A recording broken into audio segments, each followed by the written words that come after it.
আসসালামু আলাইকুম প্রিয় দর্শক, জুথিস কিচেনে আপনাদেরকে স্বাগতম। চলে এসেছি নতুন আর একটি রেসিপি নিয়ে। আজকে তৈরি করে দেখাবো গরুর মাংসের শিক কাবাব, এবং এই কাবাবটা আমি ঘরোয়া মশলা দিয়ে তৈরি করেছি। চাইলে আপনারাও আমার মতো এরকম ঘরোয়া মশলায় কাবাব তৈরি করে নিতে পারেন। একটা ব্লেন্ডার জারের মধ্যে আমি নিয়ে নিয়েছি গরুর মাংস। এখানে 400 গ্রাম গরুর মাংস রয়েছে এবং মাংসগুলোকে আমি ছোটো ছোটো করে কেটে নিয়েছি। 2টা কাঁচামরিচ দিয়ে দিলাম, সেই সাথে 6টা রসুনের কোয়া এবং 2 ফালি আদা। এখানে একটা বড় সাইজের পেঁয়াজ আমি কুচি করে ব্যবহার করেছি। সেই সাথে দিয়েছি গুঁড়া মশলা, দিয়ে দিলাম 1 চা চামচ ভাজা জিরার গুঁড়া, 1 চা চামচ ভাজা ধনিয়ার গুঁড়া, দিয়ে দিচ্ছি 1 চা চামচ গোলমরিচের গুঁড়া, 1 চা চামচ গরম মশলার গুঁড়া, স্বাদ মতো লবণ এবং সেই সাথে দিয়েছি 2 টেবিল চামচ সয়াবিন তেল। আর এখানে এর মধ্যে আমি বাইন্ডিংয়ের জন্য একটা পাউরুটি স্লাইস ব্যবহার করেছি। এখন এই সবগুলো উপকরণ আমি ভালোভাবে ব্লেন্ডারে ব্লেন্ড করে নিব। মাংসগুলোকে আমি ভালোভাবে ব্লেন্ড করে নিয়েছি। দেখুন, মাংসগুলো এমনভাবে ব্লেন্ড করব যেন এগুলো একদম মিহি হয়ে না যায়। দেখুন, আমার মাংসগুলো একটু আঁশ আঁশ রয়েছে। এই অবস্থায় কাবাবগুলো খেতে খুব মজার হয়। মাংসগুলোকে একটা বাটির মধ্যে ঢেলে নিয়ে এই অবস্থায় এটাকে আমি 10 থেকে 15 মিনিট, এরই মাঝে আমি কাবাবের জন্য সসটা রেডি করে নিব। চলুন তাহলে সসটা বানিয়ে নিই। সসটা বানানোর জন্য আমি এখানে একটা ব্লেন্ডার জাগে রুম টেম্পারেচারে থাকা একটা বড় সাইজের ডিম নিয়ে নিয়েছি। দিয়ে দিচ্ছি এর মধ্যে 1 ফালি লেবুর রস, আর দিয়ে দিচ্ছি 1 চিমটি লবণ, দিয়ে দিলাম 1/2 চা চামচ পরিমাণ কালো গোলমরিচের গুঁড়া এবং সেই সাথে দিয়ে দিচ্ছি চিনি। আমি এখানে 2 টেবিল চামচ চিনি ব্যবহার করেছি। আপনারা আপনার পছন্দ মতো চিনি ব্যবহার করতে পারেন। 1 চা চামচ সাদা সরিষা দিয়ে এটাকে খুব ভালোভাবে ব্লেন্ড করে নিব। একবার ব্লেন্ড করা হয়ে গেছে।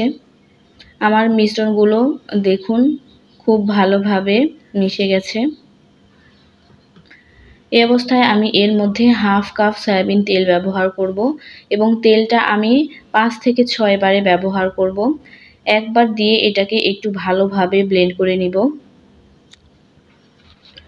10 সেকেন্ড ব্লেন্ড করার পরে এটাকে একটু থেমে তারপরে আবার 10 সেকেন্ড ব্লেন্ড করব। এভাবে 3 বারে আমি 30 সেকেন্ড ব্লেন্ড করব এবং 30 সেকেন্ড পর পর আমি এই সয়াবিন তেলটাকে 6 থেকে 7 বারে দিয়ে ভালোভাবে এটাকে ব্লেন্ড করে নিব।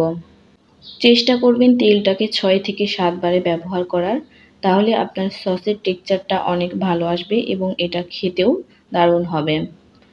আমি যে পদ্ধতিতে সসটা তৈরি করেছি আপনারা এইভাবেই তৈরি করবেন, তাহলে সসটা একদম পারফেক্ট হবে। সবশেষে এর মধ্যে আমি 2 টেবিল চামচ টমেটো সস দিয়ে এটাকে আরও একবার ভালোভাবে ব্লেন্ড করে নিব। দেখুন, ব্লেন্ড করার পরে আমার সসটা কতটা পারফেক্ট হয়েছে। এটা দোকানের সসের মতোই হয়েছে। চেষ্টা করবেন একবার হলেও এই সসটা বাসায় ট্রাই করার। আমি আপনাদেরকে খুব কাছ থেকে দেখিয়ে দিচ্ছি এটার ঘনত্বটা। এটা একদম পাতলাও না আবার খুব গাঢ়ও না। চাইলে আপনারা এই সসটা চিকেন চাপ, গ্রিল, পাউরুটি যে কোনো কিছুর সাথেই খেতে পারেন। 10 মিনিট পরে আমার মাংসগুলো খুব ভালোভাবে ম্যারিনেট করা হয়ে গেছে। এখন এই মাংসগুলোকে আমি আর একবার ভালোভাবে একটু হাত দিয়ে মিশিয়ে নিব। মাংসগুলোকে মেশানো হয়ে গেলে আমি এই মাংস দিয়ে কাবাবের শেপটা দিয়ে নিব। অল্প একটু মাংস নিয়ে এই মাংসগুলোকে আমি 2 হাত দিয়ে এভাবে একটু লম্বা শেপ দিয়ে নিব। তারপরে একটা কাঠির সাহায্যে, দেখুন এই কাঠিটা বাজারে কিনতে পাওয়া যায়। এখন এই কাঠিটা আমি এই মাংসের মধ্যে এভাবে লম্বা করে দিয়ে দিব। দিয়ে দেওয়ার পরে এটাকে আমি একটু ভালোভাবে হাত দিয়ে চেপে লম্বা করে নিয়েছি এবং আলতো হাতে এই কাঠিটাকে বের করে নিলাম। চেষ্টা করেছি খুব সহজভাবে আপনাদেরকে কাবাবটা তৈরি করে দেখানোর। আমার এই রেসিপি দেখে অবশ্যই আপনারা একবার হলেও বাসায় এই শিক কাবাবটা তৈরি করে নেবেন। আমার প্রায় সবগুলো কাবাবই আমি একই পদ্ধতিতে তৈরি করে নিয়েছি। এখন এগুলো ভাজতে চলে আসলাম। প্যানে সামান্য একটু তেল দিয়ে অল্প আঁচে এই কাবাবগুলোকে ভালোভাবে উল্টে পাল্টে ভেজে নিব। চাইলে আপনারা এর চাইতে কম তেল দিয়েও ভেজে নিতে পারেন।